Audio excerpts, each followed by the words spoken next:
আমাদের একটু খবর ছিল যে আজকে সন্ধ্যার দিকে মহানিপুর কমিউনিটি এলাকার মধ্যে হাতি আক্রমণ করে একজন উদ্যোগ মারা হয়েছিল। তো যতদিন আমরা নিউজ করতে গেছি এনে, তো প্রথম দিয়া তো সব কিছু ঠিক আছিল, এখানে মধ্যে যার সে মিলে মারা গেছে এখানে সারানগর উত্তেজিত ছিল। যখন বন দপ্তরের কর্মীরা গেছে তার উপরে অ্যাটাক করছে, তো সেই অ্যাটাকের সময় আমরা ভিডিও করতে গেছিলাম। তখন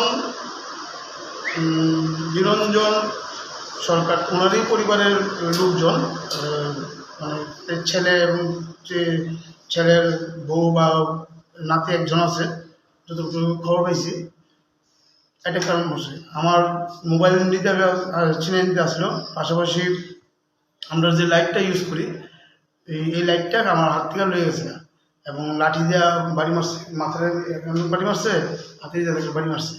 যে আমরা কেউ সরিয়ে দিতাম গা, নিউজ করানো লাগতো না। রাত্রে 12টার সময় আমরা কি করি যে সময় হাতে আসি, তখন তারপরে বললাম আমরা যে সময় হাতে নিউজে খবর পাই আমরা কিন্তু যথারীতি আসি। এই কয়েকজন মিললে ইয়ে করছে, উত্তেজনা পরিবেশ। তো পুলিশের সিআরপি যদিও আছে, ফরেস্টের উপরেও হামলা করছে, ফরেস্টের কিছু লোক মারপিট করছে তারা, এই ঘটনা।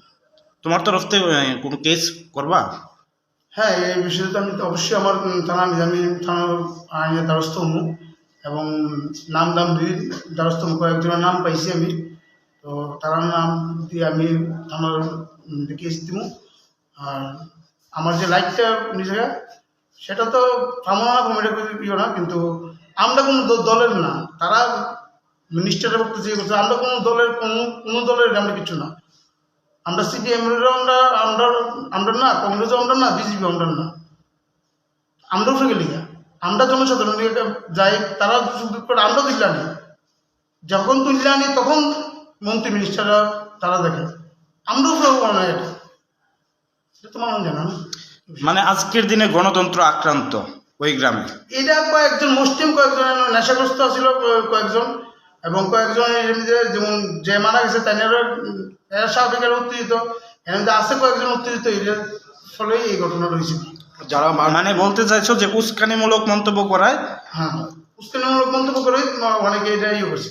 কারণ আমি একটা বক্তব্য নিতে পারতো, বেশি কথা কইছি ক্যামেরা বন্ধ কর, মোবাইল বাড়িতে পারছি না, এই তুই তাই করে কথা, এবং কইছে লাইট বন্ধ কর।